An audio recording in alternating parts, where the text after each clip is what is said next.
Episode 183. Welcome to Steele Nazz, presented by Hedge Better. We're here once again. Steele and Nazz, the ritual here. No Magic Mike tonight. Anton's only a weekend guy, and who knows where showtime is. Yeah, a weekend guy. Yeah. If I didn't mention, today's Wednesday, March 5th. We're sponsored by the law offices of Patrick J. Foley, located at 265 Willard Street, Quincy, Massachusetts. Just saw, like, on the Foley horizon, there was a, is it 100 year? It was a 116th year of JJ Foley's. I saw Mayor Michelle Wu came in. I think that was today or yesterday. Took a nice picture with the Foleys. Yeah, I only saw the social media. Had I known that was like a thing, would have been at a heartbeat. Yeah. Absolutely whiffed on that one. Yeah, honestly, probably for the best. They probably had a better time without us. Yeah. But I had a worse time without them. Yeah, that's true. We'll get down to brass tacks tonight. No, I'm just fucking around. The Bruins trade deadline. Are they sellers? I would say so at this point. Just got rid of Trent Frederick yesterday. I think a couple more guys are in the block. But the real question is, after 15, 16 years, are they ready to get rid of Brad Marchand? And we'll get into that. At NFL buzz, whenever we can get it, we'll bring it to you. Wide receiver 1 on the horizon. As a couple, guys go to free agency, get released from their teams. We'll give you who we think would be the best fit for the New England Patriots. Honestly, sneak preview, anyone at this point, but yes, correct. Celtics lose a tough one at Cleveland after winning the whole game.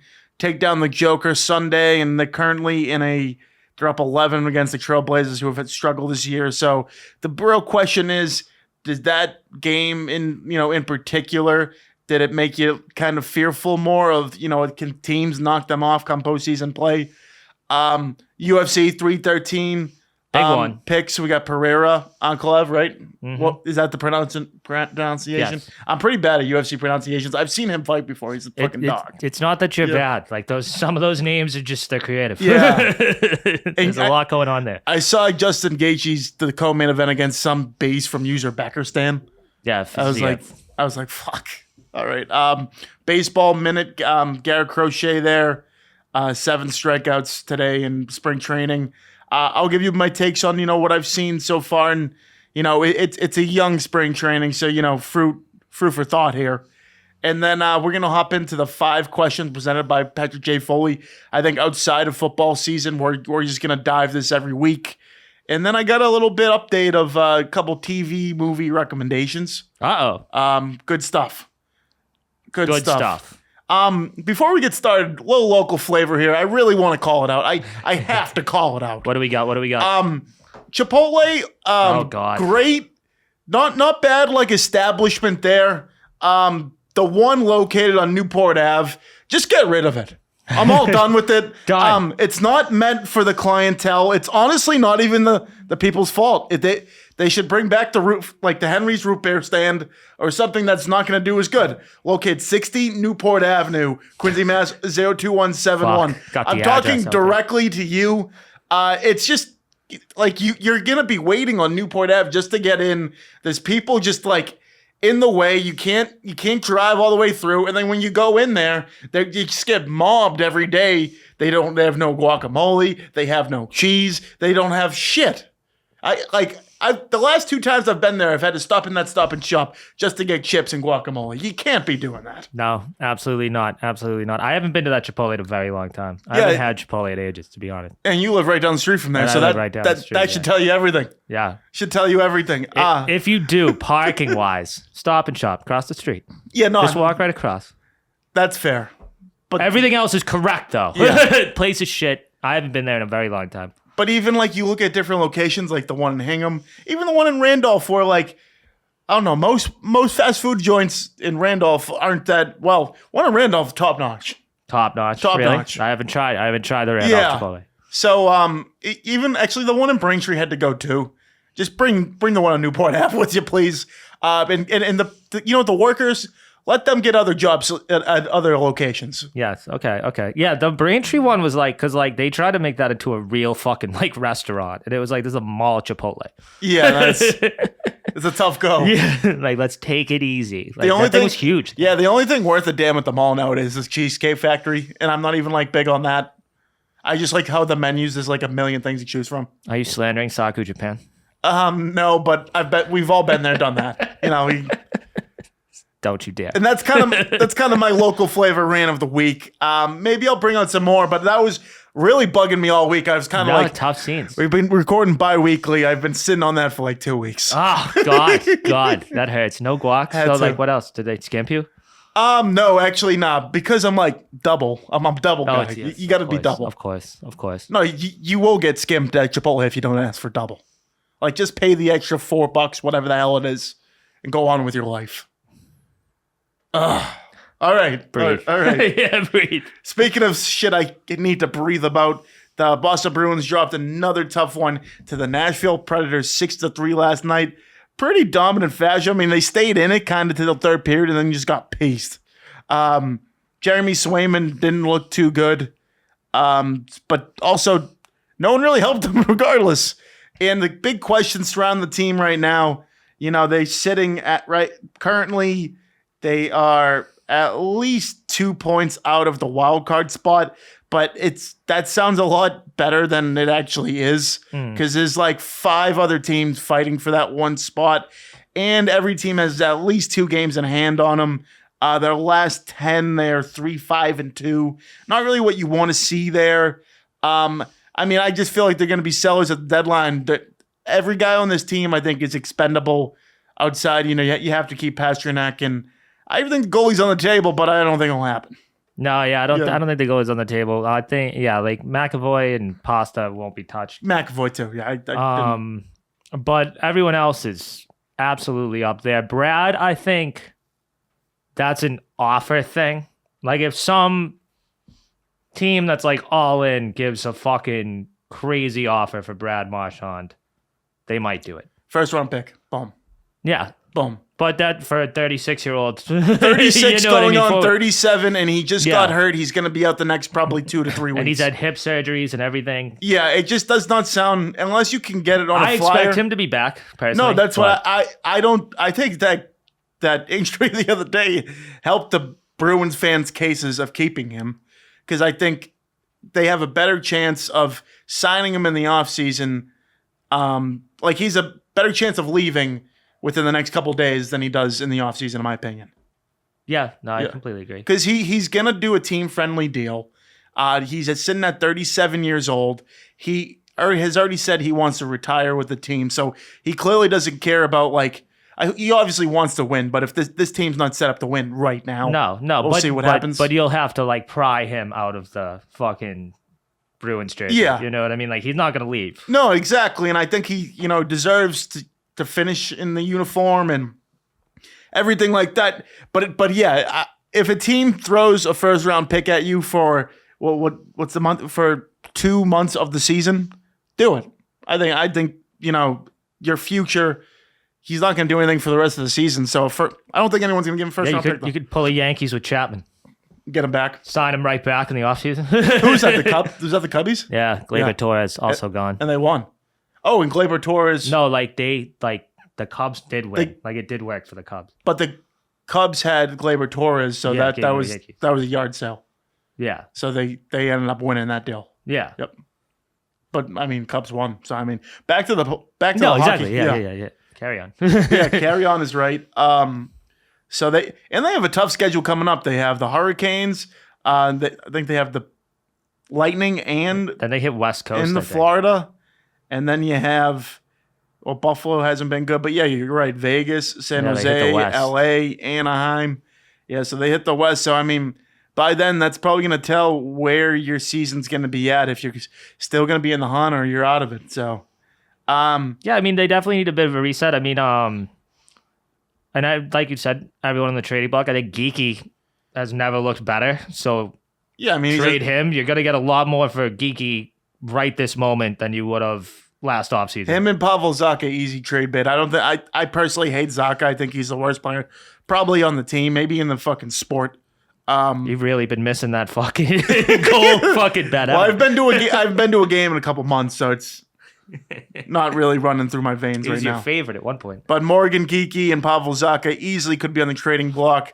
I take that back. Nikita Zadorov is the worst hockey player I've ever seen. Yeah, but exactly. He's not tradable. But we talk about it all the time. Trash. Like I said last week, Marcus Delic has had a great year. Like for what we expected of him. Yeah, no. A lot of the lower players have just been grinding it out. Yep. They look all right. It's the higher ups that are just like, I mean, Charlie Coyle, love ya. And we trade bait. Yeah, we've been playing the same song all year though. They have David Pastrnak, Brad Marchand, and then the rest of the forwards are third liners who are playing on the first, on the second. You know, even what's his name? The other Elias Lindholm hasn't been. You know, this guy I think we untradeable, unfortunately, due to contract. No one fucking wants him. But he's been fucking nothing. Yeah, how about Brandon Carlo? He's been a long time B, huh? Yes, also on the trade block. Yeah, that could be some. How long has he played? So he's played probably 10 years now. Yeah, I think like 10 years. 9, 10, either way. Yeah, 6'5" defenseman. I mean, that's good trade bait. But at the end of the day, is that a guy who's going to grow with this? And I think, you know, when you get a guy like Mason Lohrei who's that young, kind of makes guys like Brandon Carlo, who's been with the team for a while, kind of expendable.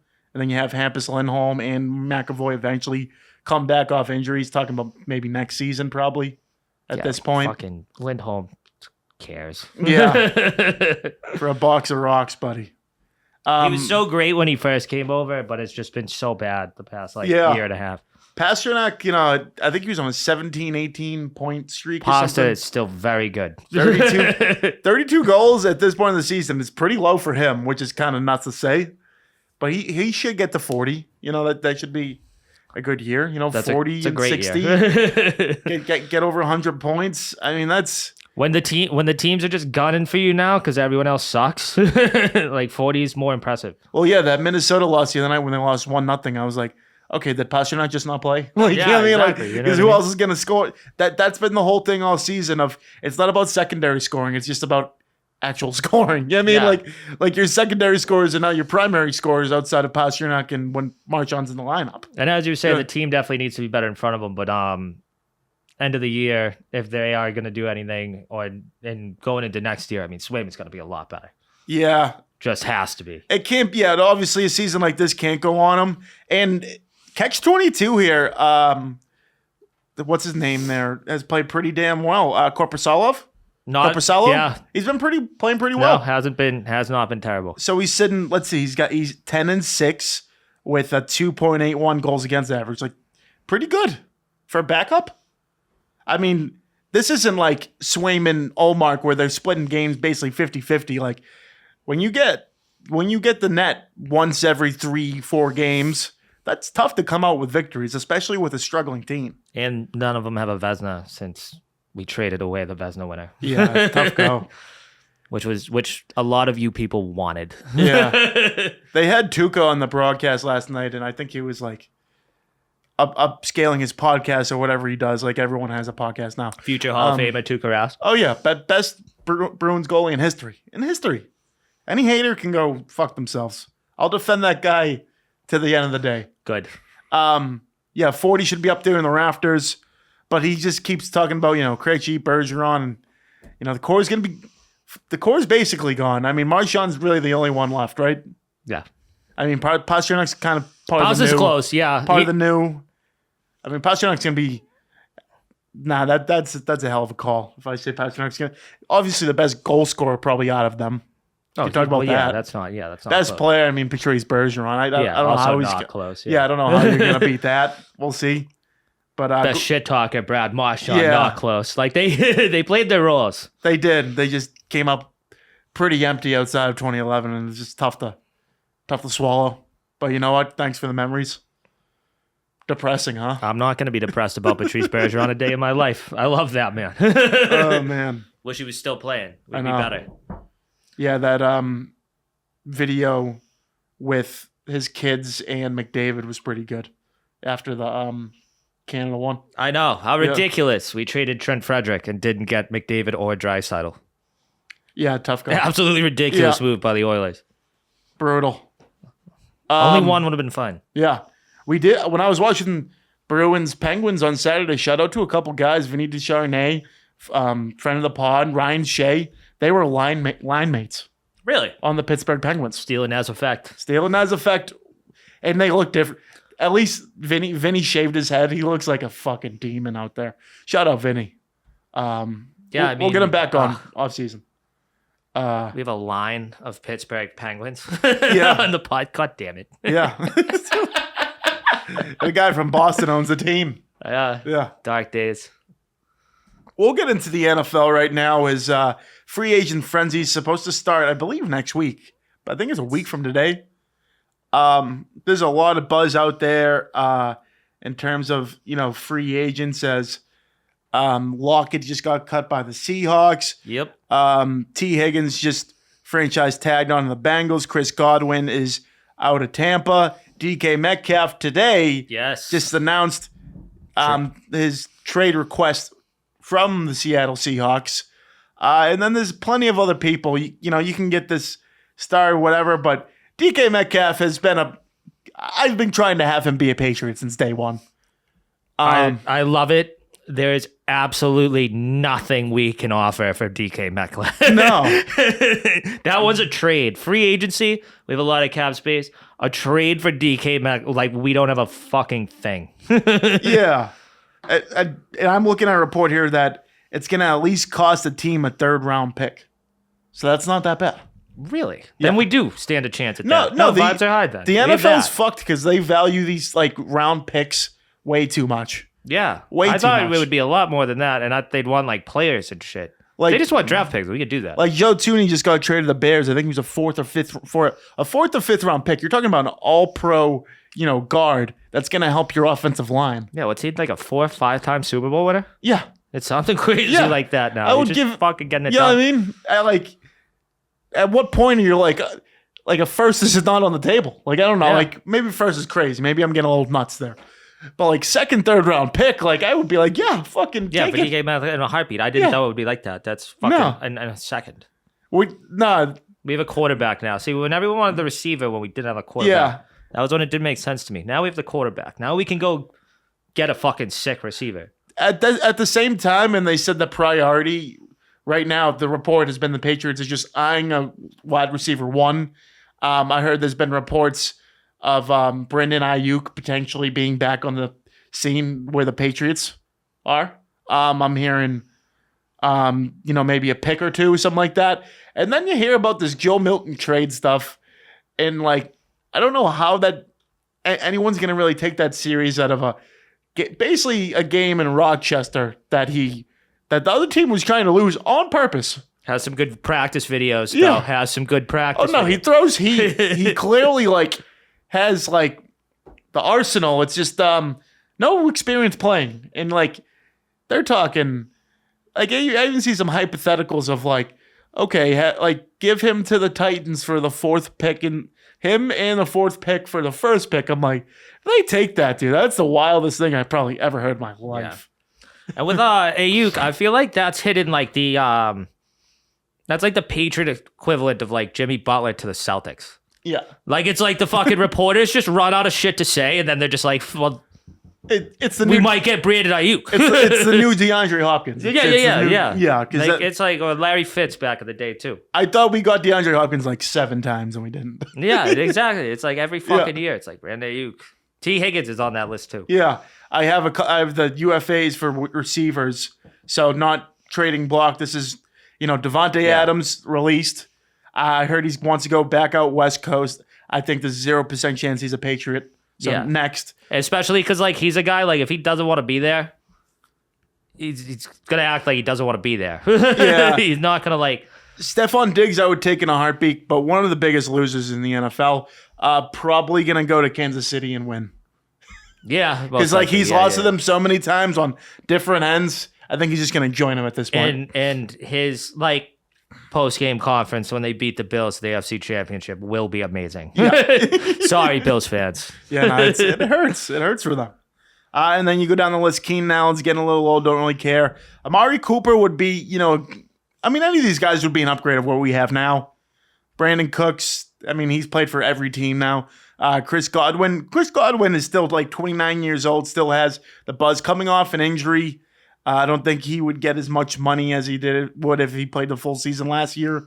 And then you have these guys who are, Deontay Johnson, who got cut from 3 teams last year. Christian Kirk just got cut by Jacksonville. DeAndre Hopkins is sitting at 33 years old, which isn't that old in my opinion. No. But a lot of guys on here who are just like in the middle here, not really any slam dunks. Like, I don't know. Devontae Adams would be a slam dunk, but I don't see the Patriots I don't see it happening. No, I don't see that happening either. We got as I get Nelson Aguilar's on here, like you. Yeah, no, absolutely there's some fucking shit. Not. There's some shit going on. Yeah, but I would take like a Godwin at Kirk would be good, I think, for us, just because like they're better than what we have 100%. They're not that much because we need fucking everything. Yeah. So just like balling on a fucking receiver, like we have a few more holes first. I know that's the flashy hole, but like this team needs a fucking lot. I think you need a downtown guy, which would be an Amari Cooper, which would be a Chris Godwin. Type of guy. No, like, that would work. But like a Christian Kirk, Tyler Lockett, more like slot guys that we kind of already have that, like a Demario Douglas or something. You need something that's like a big game guy, and that's where it all goes back to DK Metcalf. Like DK Metcalf, if the Patriots are able to, hand them, draft picks or whatever it will take to get the job done, that would be my first call because like he is clearly a game changer. You saw this season. I think the Patriots went down scoring them right away. And then before you knew it was an 80-yard ball on the DK Metcalf. We have 0 guys in the program who could do that. 0. So a guy like that would be nice. Brandon Ayuk still isn't like crazy proven to me. I'm sorry. I don't get the hype of Brandon Ayuk. I think don't get me wrong, he's been a good player, but he's played with guys like unproven Brock Purdy, Jimmy Garoppolo. So you haven't really seen the best of him yet. And maybe you have. Maybe you haven't. And he's always been very much the third option where he would be number 1. Yeah. That's the problem with a lot of these guys, the Chris Godwins of the world. Amari Cooper's kind of been number 1 mostly wherever he goes. But yeah, to the point, like the T. Higgins thing, I thought was a no from day one, but I don't think I'd want him as a number 1. I think he should be in Cincinnati. They do well there. Like, yeah, absolutely. Yeah. A lot of talk there. Mike Vrabel was at the combine last week. Good stuff. Seems like they want to get after it, but they don't want to like completely full of it. I know Elliot Wolf came and said we're not going to use all that money, and I personally fucking hate him until he does something right. Still hasn't done anything good.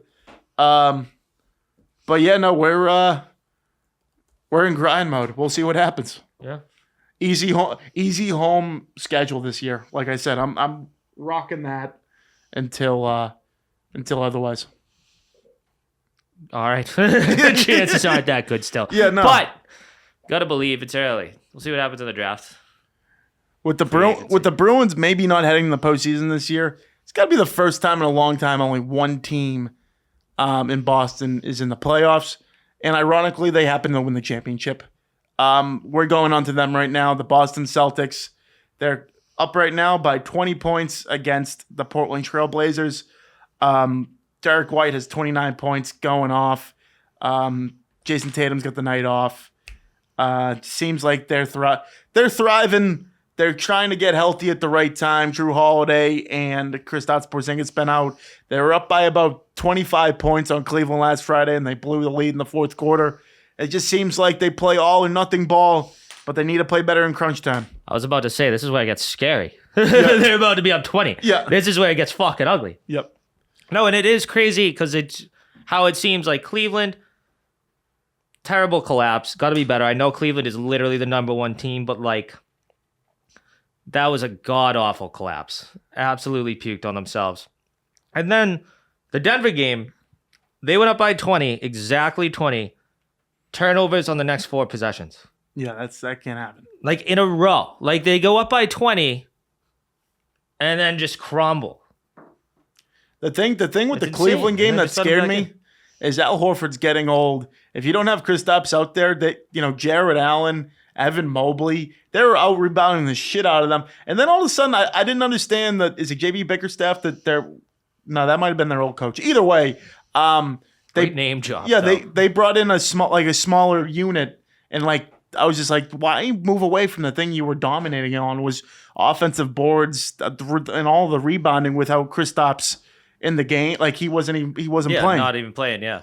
But Donovan Mitchell's a dog. He has to average over 35 points against the Celtics because he kills them every time. They don't have an answer for him. Whether Derek White, Jaylen Brown, Jason Tatum, good defenders, they don't have an answer for Donovan Mitchell. And if that comes down to a 7-game series and it goes to Game 7 in Cleveland, it will be tough. But I don't think it will go that far. But it really all depends on who's healthy and who's not. Yeah, absolutely. Yeah. I mean, he is an absolute fucking badass. Like Donovan Mitchell's the real deal. He's the most underrated superstar in the whole league. I mean, you could definitely argue the reason we won so handily in 5, he gets hurt. Yeah. That was one of the reasons everyone attacked us. I think we still last year at least definitely would have won. It was going that way anyway. Yeah. Yep. But so easily because he was definitely out, obviously. But I mean, I've said it on this pod like all year. I've been waiting for Cleveland to fall off, and they just won't. And they're not good. No, they've been great. I was reading today. They're like, oh, who has a better chance to go to the finals, Cleveland or Oklahoma City? And it's like, all right, well, Cleveland has to beat the Celtics. Oklahoma City has to beat anyone in the Western Conference. Yeah, seems like a loaded question where you're just gonna default to the Celtics. But how close is it? Because the Lakers have been playing the best basketball. They've won 7 in a row. Denver still, last time I checked, they still have the Joker and a great team. I mean, even that kid Braun the other day was fucking great. Yeah, he was sensational. And they wouldn't go away as the Celtics were trying to put him away. They kept hitting shots. Murray, Porter. That's a good team, man. That's a really good team.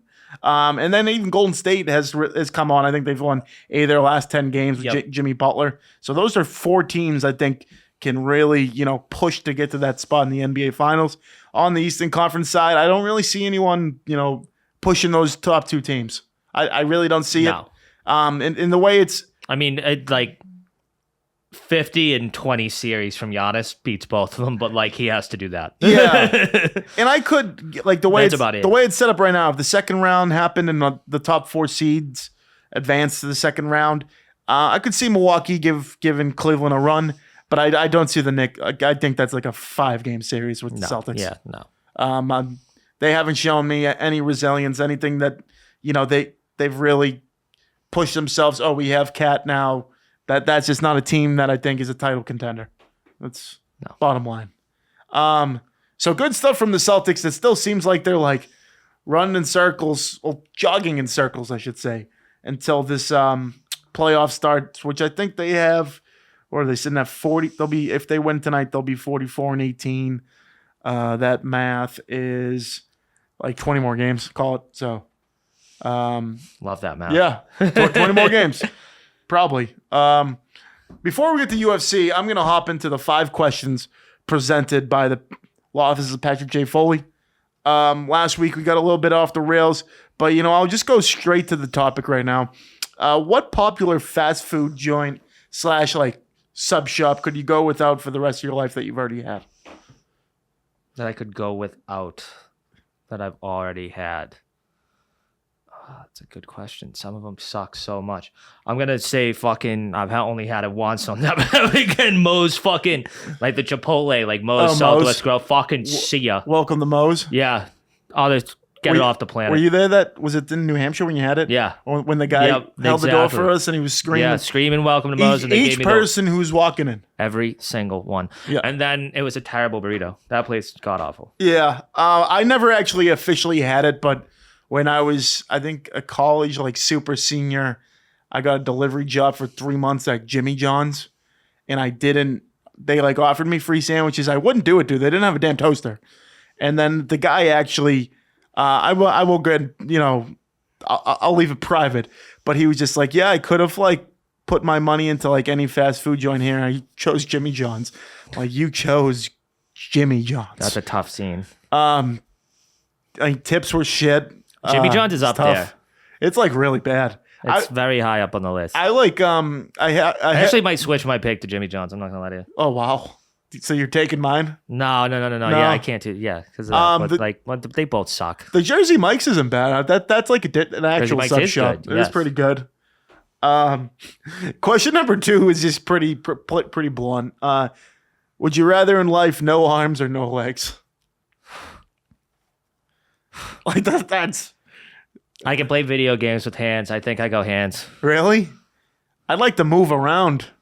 Yeah, but you could have wheelchairs. Dude, they're going to have fucking prosthetics. Dude, it's going to be fine. That would hurt for a little bit. I'd go legs. I don't know, dude. I like to move around. There are people, yeah, dude. There are people. I already have small enough arms as it is. Yeah, right. You don't get it. I'm going legs, bro. I want to move around. Bottom line.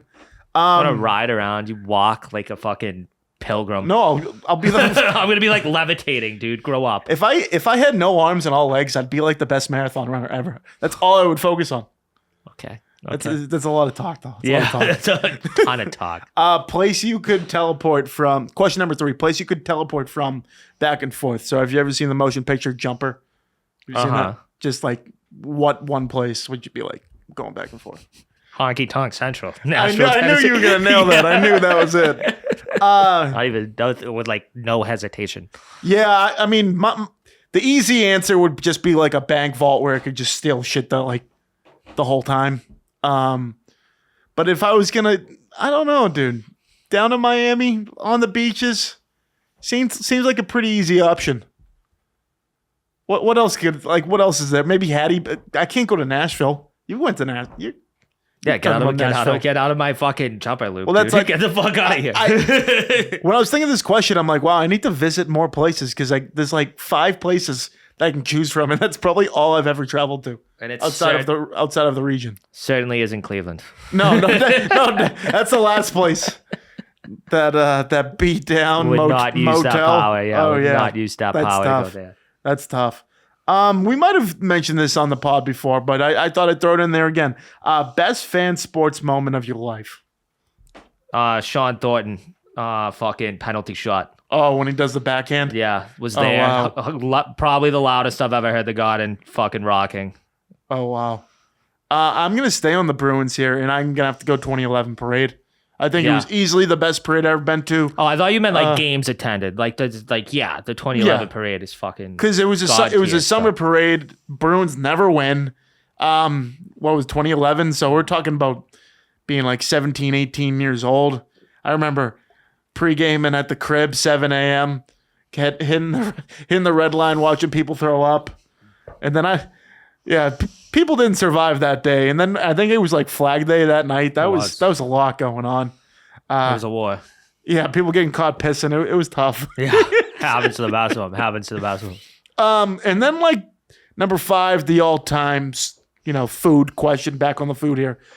Like, gun to your head, steak and cheese or chicken parm. Like, what are you ordering? Steak and cheese, steak bomb, everything on it. Oh, wow. Okay. I love both of these. Yeah. I want to make that clear. I'm not slandering chicken parm. Gun to the head, I think I'm going chicken parm. I like just, the comfort is just everything. Steak and cheese, you can kind of, differentiate it so much. You know what I'm saying? Oh, yeah. You can load it up. You can put nothing on it. That's what I'm saying, though. Like, chicken parm is like chicken parm. Like, steak and cheese, I can get fucking whatever I want on it. Yeah. And I am a person that gets I don't order just steak and cheese. Like, I'm like, they're like, what do you want on it? I'll be like, everything. Every time. I want it all. But also, ordering a steak and cheese at a place you don't... kind of risky biz. Because, like, there could be no cheese on it. The steak could be, like, fluttered. Chicken parm, you're kind of, like... It could suck, but at least it's just what you're getting.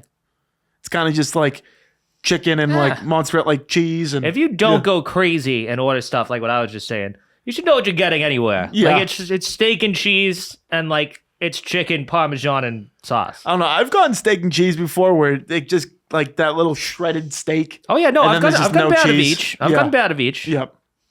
I just think you're less likely to get an effective bad chicken parm called sub than a steak and cheese. Okay. That's the debate there. That's 5 questions presented by the law offices of Patrick J. Steak Foley. And cheese. Like and subscribe. Yep, like and subscribe, I guess. UFC 313.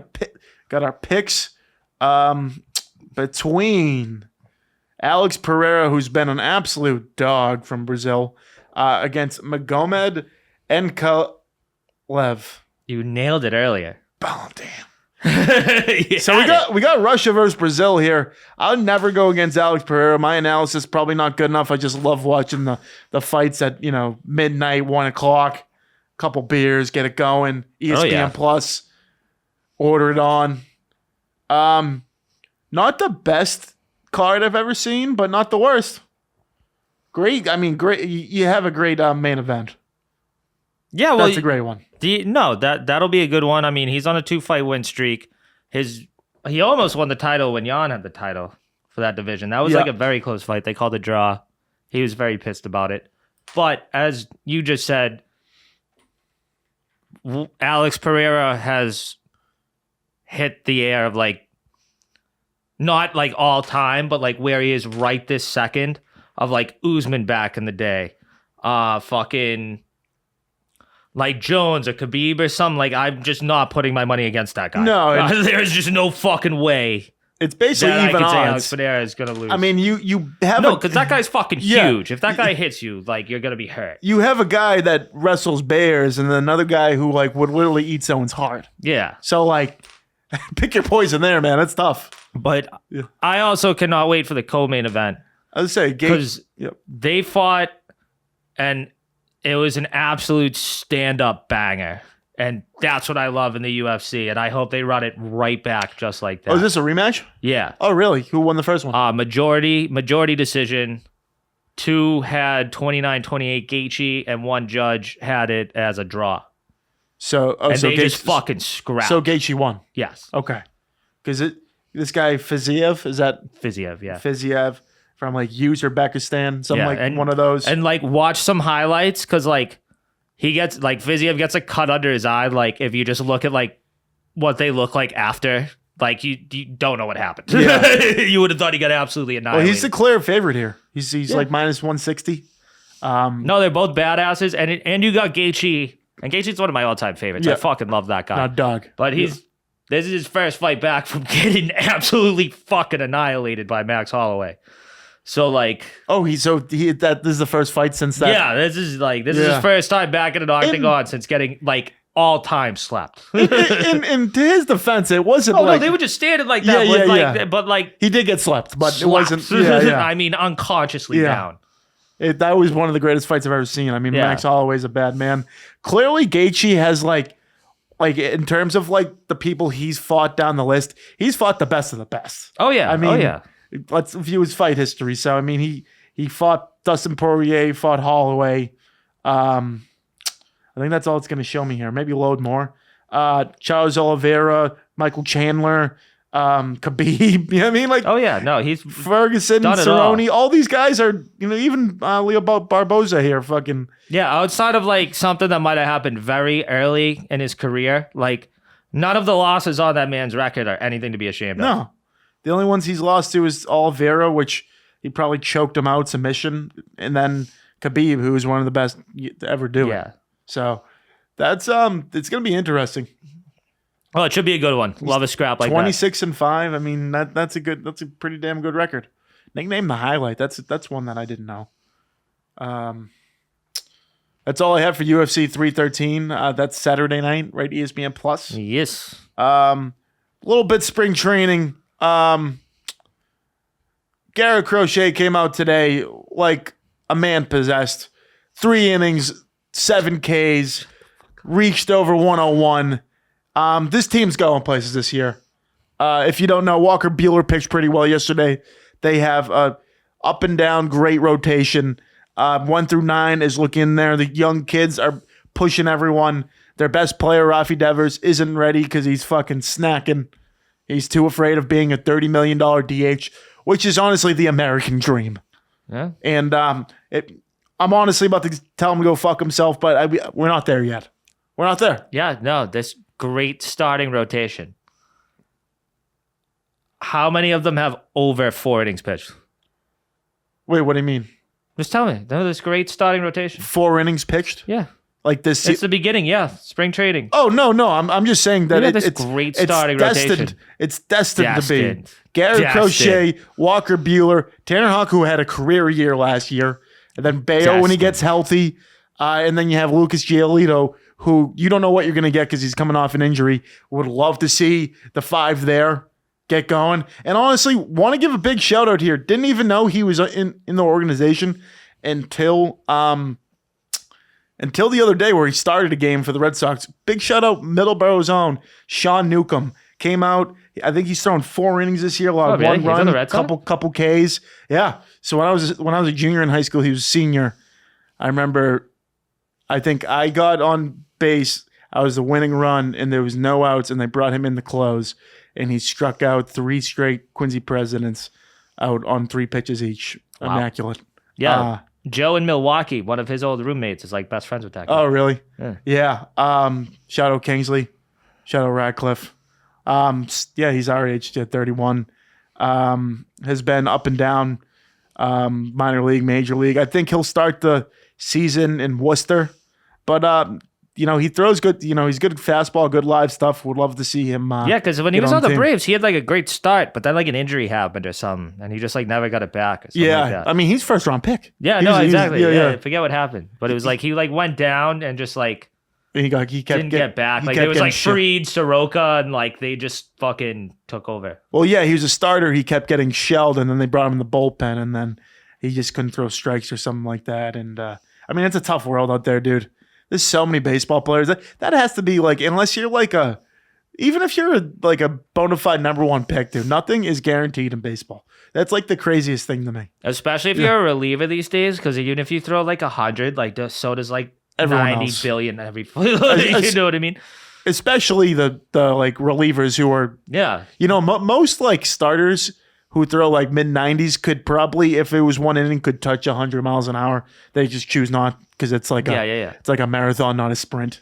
If you want to do that comparison, but all good is on the Red Sox front here. I'm loving every second of spring training baseball. Adam Ottavino probably going to make the team, former New York Yankee. Good to see here.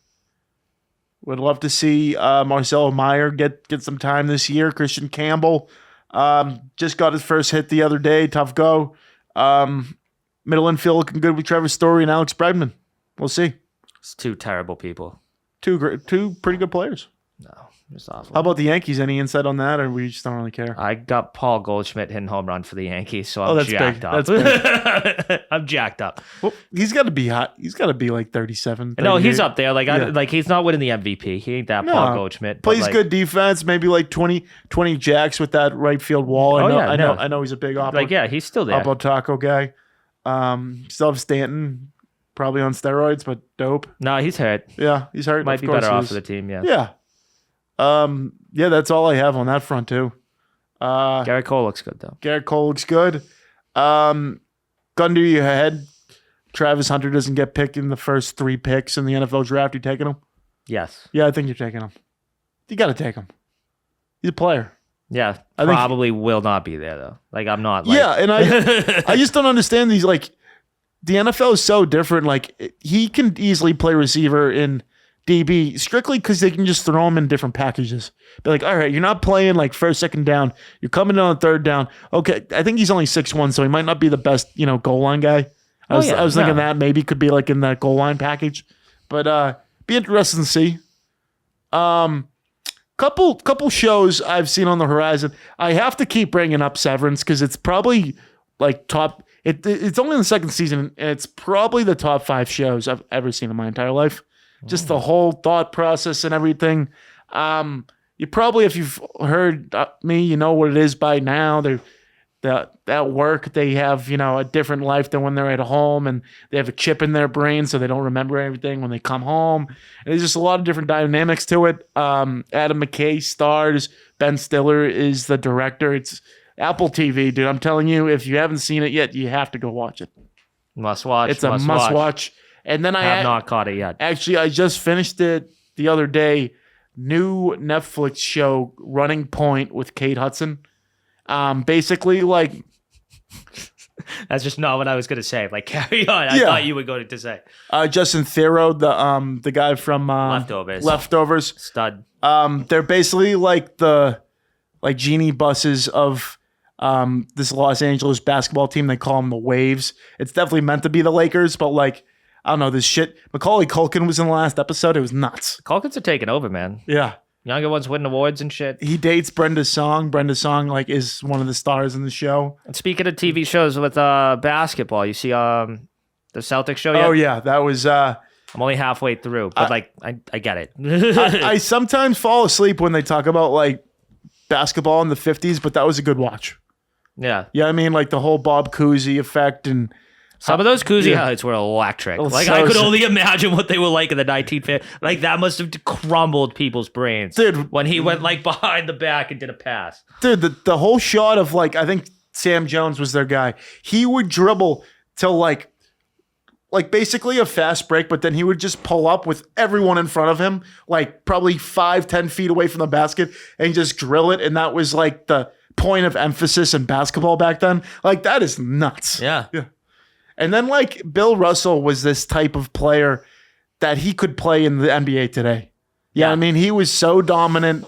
Even the whole him versus Wilt Chamberlain, everyone talks how highly. Wilt Chamberlain after averaged like 50 points in a game in 1 year. Like, don't get me wrong, but like Bill Russell just year after year just taking his lunch money in the playoffs. Yeah, no, and I love that guy who was like, like that first championship, like Bill Russell scoring the basket, then running all the way back and getting the block. They were they had Tommy Heinsohn like telling the story, and the like reporter was like, yeah, that story's kind of grown from Tommy telling it all. He was like, yes, Tommy, like he ran faster than any fucking man ever. He flew through the air like no man alive. Yeah, like fucking. It was basically like the LeBron block. Yeah, like it's one of those. But I mean, it's probably just it starts in the beginning and it kind of talks about, the whole history, and then it gets in the beginning, and I'm sure as it goes episode to episode, it'll keep going till present day. I mean, I think that's probably, it's probably like a decade per episode, I would imagine. I don't know how many episodes it is. I haven't even looked that up. Yeah. I don't know what it is.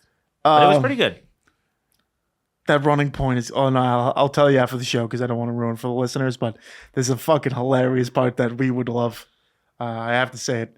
I'll wrap out here. I'll give a quick shout out to our sponsor, law office of Patrick J. Foley. If you're looking for proper legal representation, closing, out your first, home or anything like that, real estate wise, look no further than the law office of Patrick J. Foley, located at 265 Worland Street in Quincy, Massachusetts. That's episode 183 in the books. Big shout out to Hedge Better and producer Justin for doing what you do.